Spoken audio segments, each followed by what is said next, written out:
Hello and welcome back in another cool special engine request, because this is, my friends, is the Mopar 440 cubic inch V8 engine. So I received this amazing requested video by Mr. Danny Rivas a week ago. Actually, I was really busy and I didn't actually make that much requested videos, but I'm gonna start making them when I have a free time. So Mr. Danny, I apologize, I know it took really long time to be made, but this is it. This is your Mopar 440, or as you called it, the Magnum 7.2 liter engine from the Dodge Charger. So yes, I love this engine so much because, of course, who doesn't love the 1969 Dodge Charger with the 440? It was, I mean, a legendary car in every single word. And this engine came also in the Hemi-Cuda, I think they called it the six-pack, because it received, instead of a single four barrel, and it received a triple dual two-barrel carburetors, and they called it the six-pack with the shaker hood.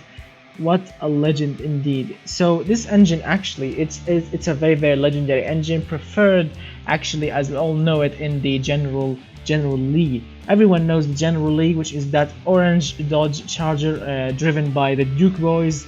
Everyone loved that engine, everyone loved that Charger, and it's amazing. So it says here, according to Wikipedia right now, the 7.2 liter, or the 440, was produced from 1965 all the way to 1978, making it the last version of the Chrysler RB block.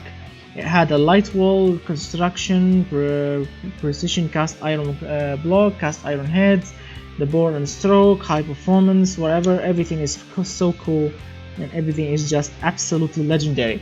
Alright, so let's start with the specs. We have V-shaped 90 degrees 8-cylinder engine with cast iron block. We have 110.3 millimeters on the bore alone. That's very massive. And we have 95.3 millimeters on the stroke, which is also massive, which equals 7,285 cc engine. That's correct. So this engine, actually, they should have called it the 7.3 liter engine, not 7.2, but they called it the 7.2 because it's close from 7,300. So that's why I think they should have called it the 7.3, but the 7.2 was very much relevant. So push rods, 2 valves per cylinder, cast iron heads as well. We have I genuinely don't know about the internals. I mean, I searched everywhere and I actually don't know about the internals, if they are made from forged steel, or if they are made from regular cast aluminum or steel at the time. So I genuinely don't know. I mean, if you know this information, I would love to read it in the comment section below. So I just chose cast because they worked perfectly here. They are not bad at all. Zero quality. We have the official 9.7 to 1 is the compression ratio, with 47 on the cam profile, and plus 14 quality. Yes, I had to use plus 14 quality because the overhead valve camshaft is not actually a good option, and it's very classic and old school, and it doesn't really work that much well. I mean, yes, it works right now in 2018 because it's modern now. The technology has evolved really hard from back then. That's why it works perfect right now. But in the olden days, the engines were suffering from valve float and really tiny camshaft, and with low powered big engines with low amount of power. I mean, let me show you something after we finish all of the specs, because you will be surprised actually. 47 on the cam profile, of course, no VVT. It's classic old engine, natural aspirated, of course. Single carburetor with 4 barrels, as you can see. Standard intake manifold. I had to use super 98 octane fuel. I mean, yes, I can use super leaded, which was available at the time, but since we are in 2018, come on, super unleaded. But I'm not going to use catalytic converters because it's a classic engine, and I think there are no emissions laws for classic cars these days. So yes, you can run it without catalytic converters. 13.1 is the air fuel ratio, with 64 on the ignition timing, and 5,000 is the official RPM limit, with plus 10 quality on the fuel system. We have short cast headers, dual exhaust pipe, 2.5-inch exhaust diameter, and no catalytic converters. first reverse flow muffler and second straight through mufflers with -1 quality. I had to choose this kind of quality, and it will give you the official 375 horsepower and 480 pound-feet of torque. The engine is very reliable. It has okay fuel economy. Of course, the Charger or the Cuda or whatever Dodge or Mopar vehicle or Chrysler vehicle at the time that used this engine, no, they were not that light. They were extremely heavy. So fuel economy, you will be really lucky if you can go to the double digits. You will be really lucky, but you can never achieve double digits. Let's see, as you can see, engineering time takes a little while because I had to choose +15 quality, but production units is very low. So that gives you the idea. These engines took a little while to be engineered, but they were produced like that. I mean, engines kept on coming out of the factory with this amount of power and torque, and that was absolutely amazing. So as you can see, the engine is very heavy, of course, nearly 300 kilograms, and it's actually, the emissions are low because, of course, if you go with leaded fuel, let me show you. Check out the toxications, 9,999, because it uses lead, and lead is very toxic. That's why they chose to stop it and go with unleaded fuel. As you can see, without the lead and without catalytic converter, check out the difference in toxications. Like more than a half the value. That's absolutely magnificent. The engine has, of course, the sporty noise to it, the rumble V8 sound. Throttle response, it's not really great. And what else? The engine is not that much smooth either, of course, because it's a 440 Mopar. Let's see. Alright, so this is it. So let's fire up the stock version and then start to tune it. As you can hear, it sounds very awesome. It rumbles. Let me shut the music a little bit. Listen to that. I'm gonna leave it like idling a little bit.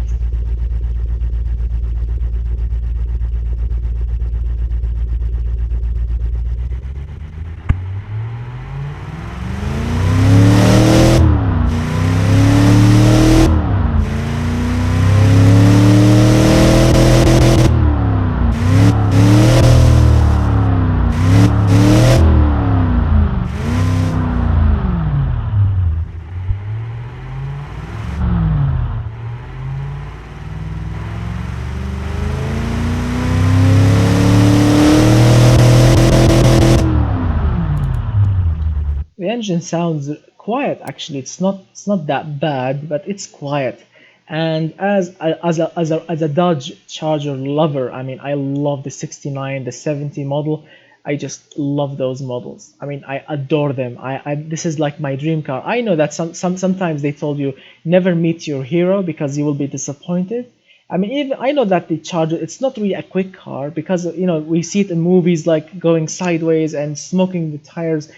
It's very cool, but they told you that they always say that never meet your hero, but I want to meet my hero. This is my hero. I mean, the 69, I want a black one, a black 69 Charger, like a very clean one with a 440. Oh my god, that's the dream. That's the dream. That would be amazing. So let's continue then. You hear the engine, you saw it, and now let's save it. Let's go out and make a clone of it, and of course just start tuning it. So let's search for 375 horsepower. As you can see, I did a lot of engines. So 375, here we go. Stock, make a clone. Where did it go? Ah, here we go. 375, stock clone, revise, and then let's turn on the music a little bit so we can keep everything sweet.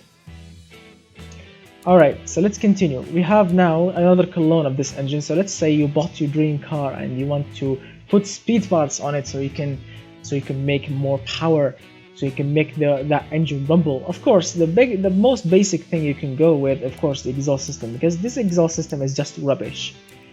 I mean, yes, it's very restrictive and it's just tiny for this amount of cubic inches. 440 cubic inches or 7.2 liter engine. That's massive.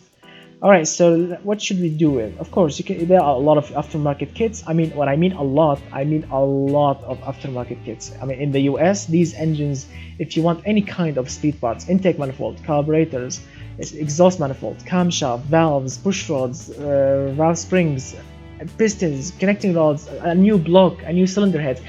Basically, you can get whatever you want to get for this engine, and you can find it like that. All right, so let's start with the, of course, the exhaust system. All right, so what should we go with? Should we go with, okay, let's start step by step. So let's say you went online and you purchased like an aftermarket kit. Let's say you bought tubular headers, as you can see, a little bit power, a little bit torque, and let's say straight through muffler here. Oh my god, check out the difference. 378, 394. So how about removing it completely? Alright, put a straight through muffler over here. Or should we do like this? Alright, so removing the second muffler and keeping the first muffler only will give us more power and more torque. And of course, since you bought an aftermarket kit, it should be like better quality than the original one. So let's say 0 quality for now. We don't want to go any bigger, it will lose power, so 2.5 inches good. Tubular headers, nearly 400 horsepower. That's perfect. And it looks magnificent. Are you ready to hear that beast? Ho ho, listen to that. Shut up, music. Shut up. Alright.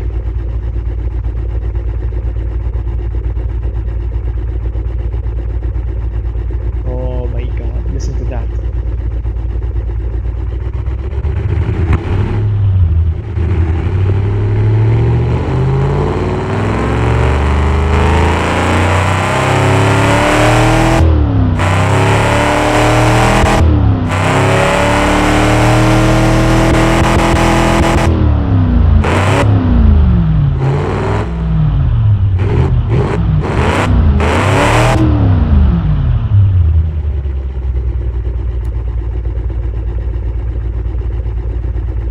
Now that is just awesome, awesome, awesome indeed. So according to automation here, this single carburetor is actually restricting the intake. And I think in real life right now in 2018, you can actually purchase a Holley XP, they call it, with like 850 CFM, whatever the volume is. You can actually purchase one that will never ever restrict the air going into the engine. I mean, it will be extremely high flow, extremely high airflow. And no, I don't think in automation that you have this option, because as you can see, it says here max power 325. So we are actually right now maxing it out. I mean, 396 horsepower from this single one. So let's try, before we jump into a second carburetor. Let's say that you actually bought let's say that you actually bought all right, so let's see. Let's say that you, for example, you actually bought a six pack, the what do you call this? Yes, the six pack, or what do they call the, yes, the triple doorbell carburetors. I'm sorry, because I was checking like a message I just received, and wow, a friend actually need help. Okay, so I'm gonna actually make this video very quickly, and then just continue seeing what my friend need. All right, so let's continue quickly because my friends need me. My friend need me. All right, so let's say that you want to buy the six pack that came with the CUDA. Let's see how much power difference it will make. So remember the power, 396, 485 pound-feet of torque, and now let's go with two barrel, triple. Oh yes, it will make more power, 429 horsepower. Wow, that's interesting. So actually, and it's actually shown on Wikipedia. If you actually check Wikipedia, it will say that the 440 six pack, yes, as they call it, that came with the Hemikuda. Yes, it makes more power than the single barrel carburetor version of this 440. Yes, so actually switching to a CUDA carburetors and intake manifold, I think it will make more power. So if you can find like a junkyard maybe 440 CUDA, and I think it's impossible because this car the 440 CUDA is very rare car, and I don't think that you can find one in the junkyard. So yeah, so let's say that you actually found a cheapy one like on eBay or something, the intake manifold from the CUDA, of course with the triple dual barrel carburetors, and of course with the air cleaner, the shaker. Actually, you cannot use the shaker because you own a charger, not a CUDA, so you can actually use the carburetors and the intake manifold only, and put like an air cleaner on the top like normal one, and check out the power, 429, absolutely magnificent. And of course you need to go to a tuner or to a dyno so they can dyno the engine for you, so you can actually push a little bit of ignition in, so 70, that's good. You can, no, I'm not gonna add more fuel into it will be idiotic. And the reason why I don't want to go with performance, because check out how does it look. I mean, the standard intake manifold, it looks very real. I mean, check out the intake manifold. It looks very real, right? Like a block with runners into it. It looks very real, but the performance, it looks really alien. Check this out. I mean, really, is there an intake manifold like that? Is there in real life? Is there an intake manifold that looks like that? I don't think so. It looks very weird. I don't like the shape of this. I mean, automation developers, they should fix that. They should fix that. I don't know. They should like fill this area here. They should fill it so it can look like a real intake manifold, like the real ones, like the Edelbrock. What do they call them? Edelbrock. Oh my God! I watched so much of Roadkill, and I totally forgot. Single plane, dual plane intake manifold. Yes, yeah, or what do they call it? Holy RPM? No, Edelbrock RPM.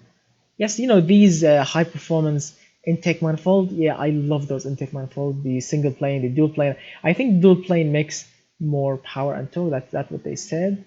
I remember that. Alright, so you got the point. They should fill this gap here because you should never see this area in any engine. It should be like filled, like should be like a one block of intake manifold. So they should fix that. But the air cleaner, I mean, this big air cleaner on these triple carburetors, it look magnificent, and of course it will sound magnificent. So are you ready?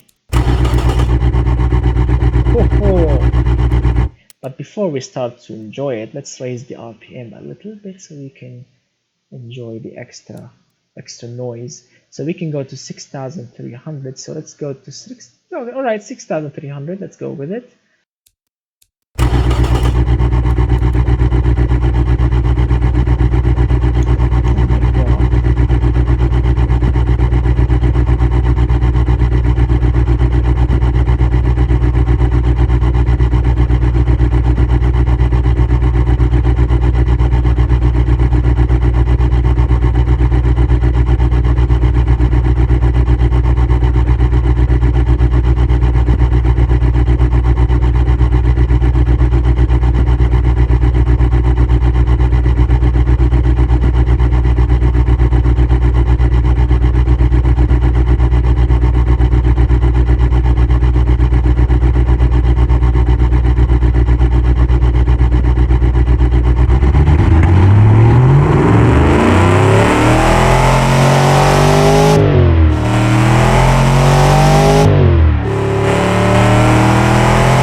god, the engine sounds like a dream. I love that sound.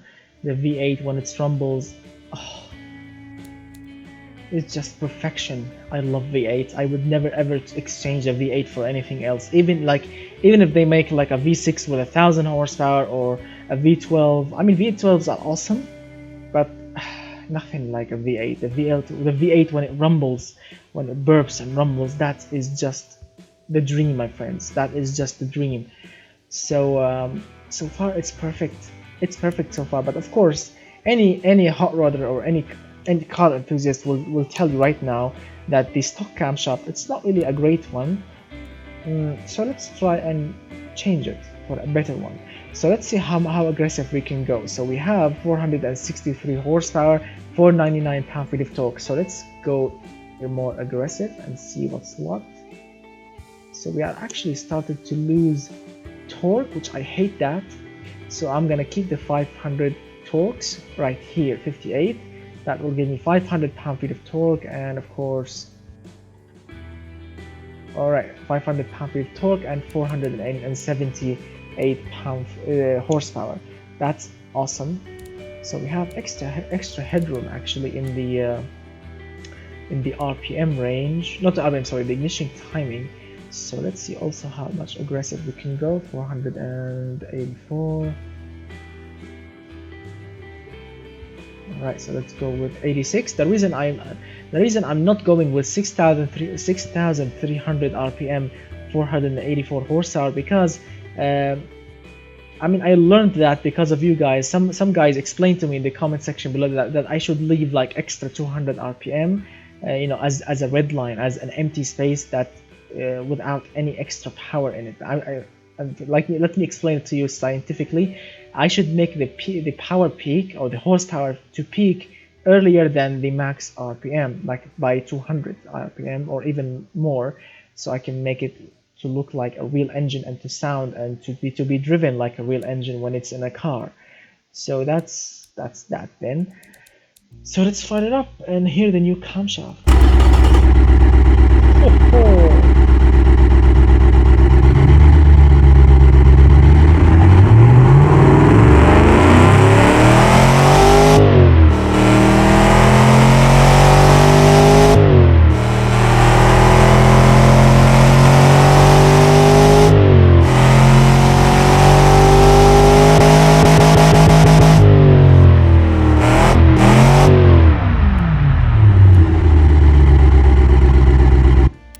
So actually I forgot something, because since we switched from a single 4-barrel carburetor into a triple dual-barrel carburetors like the 6-pack, why didn't we switch to a dual 4-barrel carburetor? I mean of course you can find, or you can actually have a custom made like intake manifold that can support dual 4-barrel carburetors on the top. You can actually have these custom made, or I don't know if they are aftermarket intake manifolds with this thing. I think there are these kind of intake manifolds. So let's say that you purchased this intake manifold with dual 4-barrel carburetors, and survey says 488 horsepower. So it will actually, alright, so a little bit of difference. That's good, but I think this one will cost too much.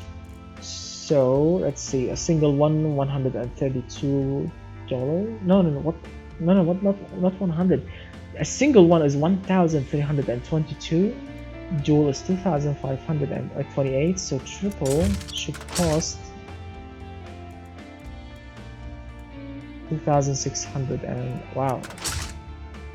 All right, so actually going with twin 4-barrel carburetors, it's cheaper from going to the 6-pack here. It's cheaper by $100. That's good. That's good. Cheaper and better. And the engine is more efficient than ever. And of course, the engine is running on lower octane value. All right. So far so good. So 91 on the ignition timing. All right. So let's switch. Let's say that you are happy with the power, but you want more. So let's say that, let's open the engine up and change the internals into forged internals. So this way we'll have more RPM and it will live longer. So forged steel crankshaft, heavy duty forged connecting rods, and forged pistons. Alright, that's good. And the next step is, of course, to switch to a... I want to go with 10.0 to 1 or 10.1 to 1, but that will make the engine like... let's say one extra fuel. Alright, so we have 10.0 to 1, that's good. That is good. So, alright, so we have 10.0 to 1 compression ratio. And now it's time actually to go with like custom made long tubular headers with, of course, like 2.8 inch exhaust diameter, and let's say like +5 quality exhaust system. That's good. And this is how it looks. Looks magnificent, and it should sound magnificent as well. But now actually we can raise the RPM. By how much? 7,000. 7,000 is good, but let's go even mental with the camshaft. No, not too much mental. Like right here, 552 horsepower, 513 pound-feet of torque.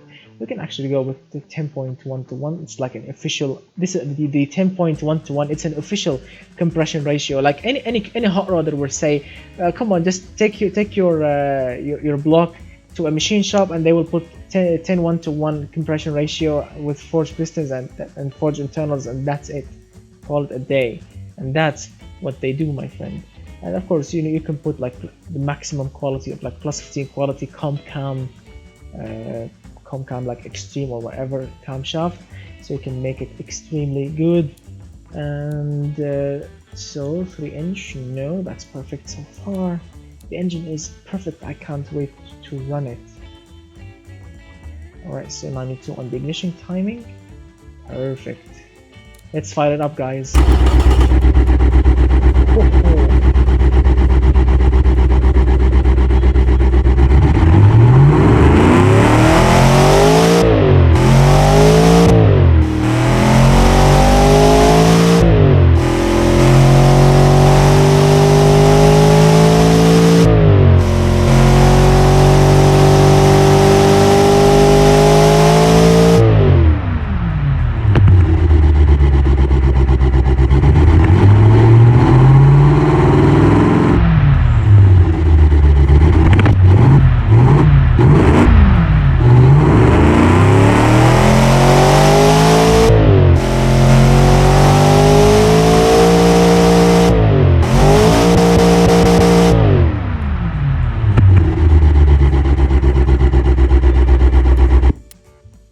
Looks and it sounds and the power is just 385 horsepower we started with, and now we have 555 horsepower. I mean, if I can get this engine to go with 585 horsepower, we will be gained extra 200 horsepower.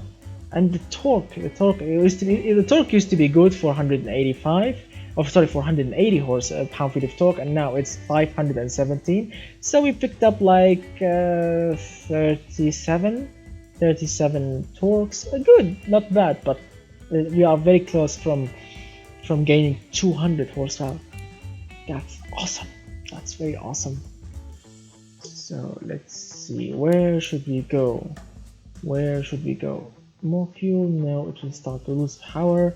So I think by far on carburetors this engine is actually maxed out, unless of course you want to go with like racing tubular and going with racing with no air cleaner, and then it's a different story. It's a completely different story.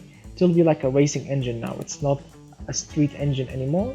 I mean, some guys actually run the carburetors without any air cleaners on them. You can do that. It's not forbidden, no, but you'll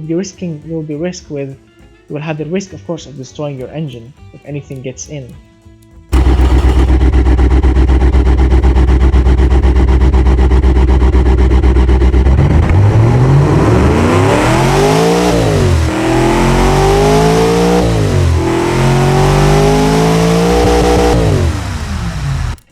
One more push.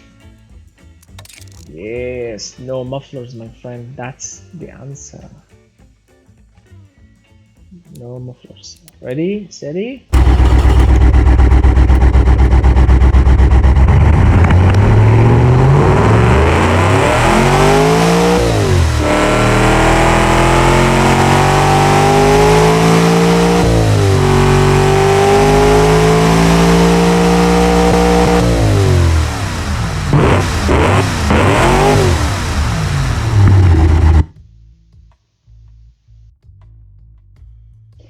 Actually, they are. Let me explain something to you. They are like rules in life about jobs, life, marriage, everything, right? But there is actually a rule for this engine. This engine should be forever should be carbureted. Never go with EFI. I mean, yes, of course you can purchase an EFI, what called Holy Terminator, Dominator, whatever the name of it, EFI that can switch from carburetor into a carburetor looking throttle body with injectors in it, whatever. You can go with that, but there is actually a rule in life. This engine should be always naturally aspirated, and this engine should be always carbureted, not fuel injected, because everyone loves the Dodge Charger, and the name of the 440 should always be remained as a massive engine with a carburetor on the top, or do whatever, carbureted engine, a carbureted big V8 with naturally aspirated system, no turbocharging, no electronic fuel injection, and no ECU or any kind of this nonsense. Mechanical power of a big massive V8. So let's get it back as it should be, long tubular as it is, performance, perfect. So this is by far perfection at its best. 7,000. I mean, yes, of course I can turbocharge the engine, I can put VAFI on it, I can make like 1,000 horsepower if I want, easily. But no, I really don't want to, because this engine will always remain in my mind and in my soul and in my heart as the beating heart of the 440 6-pack CUDA and the Dodge Charger 1969 model. I love that model so much, and I love the CUDA. I would like a CUDA, because the CUDA came with the really weird or really massive collection of colors. Like you can have a CUDA with purple color, green, yellow, whatever. I would love like a yellow one with the legendary CUDA 440 writing on the side, decal, yes, a black one on the side. It will be like a massive thing, and I love that car, and I love this engine so much. So I really hope that you enjoyed it, guys, because I truly enjoyed making this massive engine. And thank you so much, Mr. Danny, for your amazing engine. Is your name Danny, actually, by the way? Because I'm sorry, I totally forgot. Because I received after your request, I received hundreds of comments, and right now I'm just scrolling down a week ago. All right, so we are in the week section. Where is the 7.2 Magnum guy? Where are you? Oh, I mean, a lot of comments, and it's getting actually difficult to keep track of the requests and comments. All right. Oh yes, Mr. Danny Rivas. Yes. So thank you, and I apologize if I kept you waiting. And thank you so much, guys, for watching. Please, if you enjoyed the video, please hit that like button, get subscribed, share the video if you want to share it, and watch all my previous videos. And I really hope that you enjoyed the video. And of course, keep requesting engines, keep requesting videos. And if I ignored your request, or if I told you that I'm gonna make it and I forgot, please remind me, and don't eat my head in the comment section, because I get busy like everyone else, and with this massive amount of comments, yes, I may lose your request 60% of the times, or 55%, but it's okay. I'm gonna keep tracking them hard, and I'm gonna actually start writing them down on a paper or something, so I never forget anyone. So thank you so much for watching. Please, if you want to add my Snapchat, it's Lord Bas 94 or Lord BAS 94. The same username for my Instagram if you want to follow me over there. So thank you so much for watching. I'm gonna see you very soon, and goodbye for now, my friends.